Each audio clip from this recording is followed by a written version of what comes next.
صرف 1300 روپے کے لیے مجھے گولی مار دی۔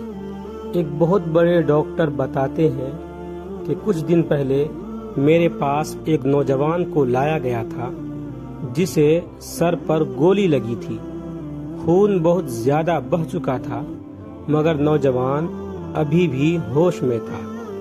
میری یونیفارم دیکھ کر اس نے مجھ سے التجا کی کہ ڈاکٹر صاحب میری موت کی خبر میرے گھر والوں کو نہیں دیجیے گا، اور ساتھ ہی میرے سامنے ہاتھ جوڑ دیے تھے۔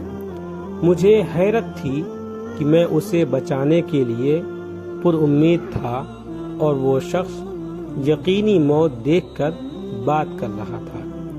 خیر، میں نے اسے تسلی دی اور آپریشن تھیٹر پہنچے، جہاں اسے بے ہوش کرنے کے لیے انجیکشن دیا گیا اور ساتھ ہی میں اس کی روداد بھی سنتا رہا۔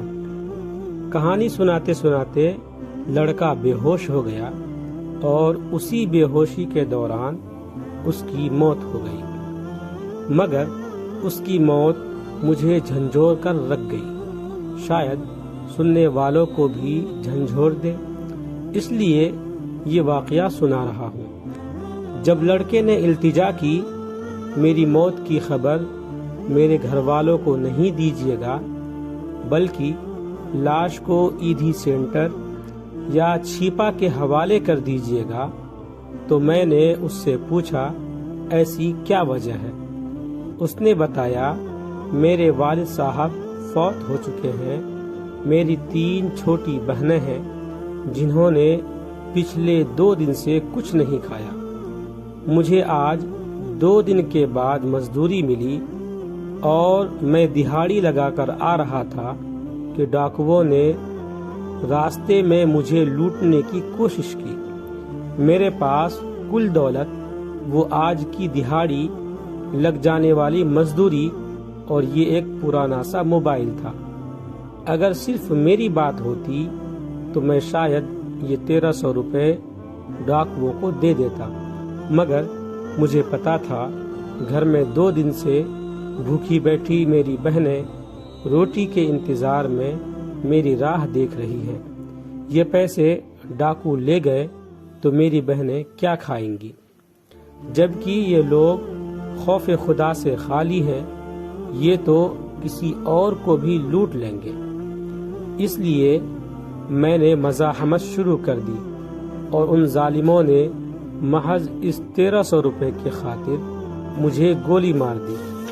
ڈاکٹر صاحب، مجھے پتا ہے میں مر جاؤں گا، مگر مجھے فکر ہے میرے گھر والے جن کے پاس روٹی تک کے پیسے نہیں ہیں، وہ میرے لیے کفن کے پیسے کہاں سے لائیں گے، قبر کے پیسے کہاں سے لائیں گے۔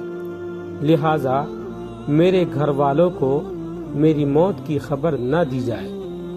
ساتھ ہی اس نے جیب میں ہاتھ ڈال کر پیسے اور موبائل میرے ہاتھ میں رکھتے ہوئے گھر کا ایڈریس بتایا، کہا یہ پیسے گھر پہنچا دینا اور یہ موبائل بیچ کر میری چھوٹی بہن کو نئی جوتی خرید دینا۔ بہت دنوں سے ضد کر رہی تھی، اگر میری والدہ کا حوصلہ بلند ہوا انہیں تسلی دیتے ہوئے میری موت کی خبر دے دینا، ورنہ کہہ دینا آپ کا بیٹا کسی دوسرے شہر مزدوری کرنے کے لیے چلا گیا ہے۔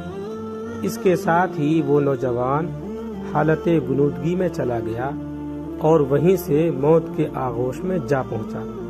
مگر میں تب سے سوچ رہا کہ اب تک ہم پر پتھروں کی بارش کیوں نہیں ہوئی، سیلاب ہم کو بہا کیوں نہیں لے گیا، سرکش جنات کی طرح ہمارا قلعہ قمع کرنے کے لیے فرشتے کیوں نہیں اتر رہے، ہم لوگ اب تک قہر الہی سے محفوظ کیوں ہیں، جبکہ اچھے اعمال ہماری اکثریت کب کے چھوڑ چکی ہے۔